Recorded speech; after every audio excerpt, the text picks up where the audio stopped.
ಓಡಾಡೋಕ್ಕೆ ನಾವು ಅಷ್ಟು ಖುಷಿ ಪಡ್ತೀವಿ. ಅಂಥದ್ದಲ್ಲಿ ವರಮಹಾಲಕ್ಷ್ಮಿ ಒಂದು ವರ್ಷಕ್ಕೊಂದು ಸತಿ ನಾನು ಬರ್ತೀನಿ ಅಂತ ಆಜ್ಞೆಯಿಂದ ಅವಳು ಬರ್ತಾಳೆ. ಆ ಬರುವಂಥ ಲಕ್ಷ್ಮಿಗೆ ಸ್ವಲ್ಪ ಹೊತ್ತು ಕುಣಿಸಿ ಅರ್ಶಿನ ಕುಂಕುಮ ತಾಂಬೂಲ ಕೊಟ್ಟು ಅವಳನ್ನ ಸತ್ಕಾರ ಮಾಡಿ ಸಾಯಂಕಾಲ ಸಂಧ್ಯೆ ಕಾಲದಲ್ಲಿ ಅವಳನ್ನ ಕಳಿಸ್ಕೊಟ್ರೆ ಎಷ್ಟು ಖುಷಿ ಆಗುತ್ತಲ್ವ. ಕೆಲವೊಬ್ರಿಗೆ ಪದ್ಧತಿ ಇರಲ್ಲ, ಮಾಡಲ್ಲ, ಕೋಪ ಕೆಲವೊಬ್ರು ಆಗಲ್ಲ ನಮ್ಮಿಂದ ಮಾಡೋಕ್ಕೆ ಅಂತ ಅಂದ್ಕೊಂಡಿರ್ತಾರೆ. ಎಲ್ಲರೂ ವರಮಹಾಲಕ್ಷ್ಮಿ ಹೆಂಗಾದರೂ ಮಾಡಿಬಿಡಿ, ನಿಮ್ಮ ಅಪ್ಪಂದಿರತ್ತೆ ಸ್ವಲ್ಪ ಬೈಸ್ಕೊಂಡು ಓಡಿಸ್ಕೊಂಡ್ರು ಅದು ನೀವು ಲಕ್ಷ್ಮಿ ಮಾಡಿ. ನಿಮ್ಮ ಅಜ್ಜಿ ಕೂಡ ನೆನ್ನೆ ಕಳಶ ಕಟ್ಟುವಾಗ ಹೇಳ್ತಿದ್ರು, ನೋಡು ಇದೆಲ್ಲ ಕಷ್ಟ ಆಗ್ತಿದೆ, ಕಟ್ಟಕ್ಕೆ ಆಯ್ತಿಲ್ಲ, ನಮಗೆಲ್ಲ ಪದ್ಧತಿ ಇಲ್ಲ, ಮಾಡೋ ಪದ್ಧತಿನೂ ಇಲ್ಲ, ಮಣ್ಣು ಇಲ್ಲ, ನಾವು ಇದೆಲ್ಲ ಕಟ್ಕೊಂಡಿರ್ಬೇಕಾ ಅಂತ, ಇನ್ಮೇಲೆ ಇಟ್ಕೋಬೇಡ ಅಂತ ಹೇಳ್ತಾರೆ. ಅದೇ ಇದು ಪದ್ಧತಿ ಇಲ್ಲದೆ ಇದ್ದರೂ ವ್ರತ ಮಾಡೋರಿಗೆ ಪದ್ಧತಿ ಇದೆ.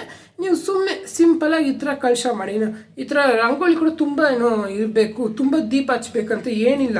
ನಿಮ್ಮ ಕೈಯಲ್ಲಿರೋ ಮಣ್ಣು ದೀಪ 2 ಮಣ್ಣು ದೀಪ ಹಚ್ಚಿ ಅಷ್ಟೇ ಸಾಕು. 1 ದೀಪ ಹಚ್ಬಾರ್ದು, ಇವತ್ತು 2 ದೀಪ ಹಚ್ಚಬೇಕು. ಈ ಥರ ನೋಡಿ, ಈ ಥರ ಲಕ್ಷ್ಮಿ ಕುಣಿಸ್ಬಿಟ್ರು ಶ್ರೀನಿವಾಸ ಪಟ ಹಿಂದೆ ಇರಬೇಕು, ಶ್ರೀನಿವಾಸ ಪಟ ಹಿಂದೆ ಲಕ್ಷ್ಮಿ ಮುಂದೆ ಇರಬೇಕು. ಆ ಥರ ನೀವು ಮಾಡಿಕೊಂಡು ವರಮಹಾಲಕ್ಷ್ಮಿನ ಕುಣಿಸ್ಕೊಂಡ್ರೆ ನಿಮಗೆ ಶ್ರೇಯಸ್ಸು ಅಭಿವೃದ್ಧಿ ಎಲ್ಲ ಸಿಗುತ್ತೆ. ಓಕೆ, ಇವತ್ತಿನ ವಿಡಿಯೋ ಇಷ್ಟ ಆಗಿದೆ, ಲೈಕ್ ಮಾಡಿ, ಶೇರ್ ಮಾಡಿ, ಕಮೆಂಟ್ ಮಾಡಿ, ನನ್ನ ಚಾನಲ್ನ ಸಬ್ಸ್ಕ್ರೈಬ್ ಮಾಡಿ, ಬೆಲ್ ಸಿಂಬಲ್ನ ಪ್ರೆಸ್ ಮಾಡಿ.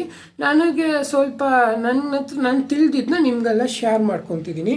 ಅದೇ ವಿಷಯ, ನೀವು ಹೆಂಗಾದರೂ ವರಮಹಾಲಕ್ಷ್ಮಿ ಪೂಜೆನ ಮಾಡಿ, ಏನೋ ಬೈಸ್ಕೊಂಡ್ರು ಓಡಿಸ್ಕೊಂಡ್ರು ಹೆಂಗಾದ್ರು ಒಂದು ಮಾಡಿ. ಯಾಕಂದರೆ ಅದು ವರ್ಷಕ್ಕೊಂದ್ಸತಿ ಬರೋ ಹಬ್ಬ. ಅವಳನ್ನ ಕುದಿಸಿ ಕಳಿಸಿದ್ರೆ ನಿಮಗೆ ಅಷ್ಟಕ್ಕಷ್ಟ ದರ್ದ್ರಗಳು ಹೋಗುತ್ತೆ. ನಮಗೂ ಕೂಡ ಸ್ವಲ್ಪ ಹೋದ ವರ್ಷ ನಾನು ಬರೀ ವಿಗ್ರಹದಲ್ಲಿ ಮಾಡಿದ್ದೆ, ಅದಕ್ಕೆ ನಮ್ಗೆ ಫಲ ಅಲ್ಲ, ಸ್ವಲ್ಪ ನಮ್ಮ ತಾತನಿಗೆ ಅಜ್ಜಿಗೆ ಸ್ವಲ್ಪ ಅಲ್ಲಿ ಚೆನ್ನೈಲಿ ಬ್ಯಾಂಕಲ್ಲಿ ಎಲ್ಲ ಏನೋ ಸಾಲಾಗಿದೆ ಅಂತ ಹೇಳ್ತಿದ್ರು.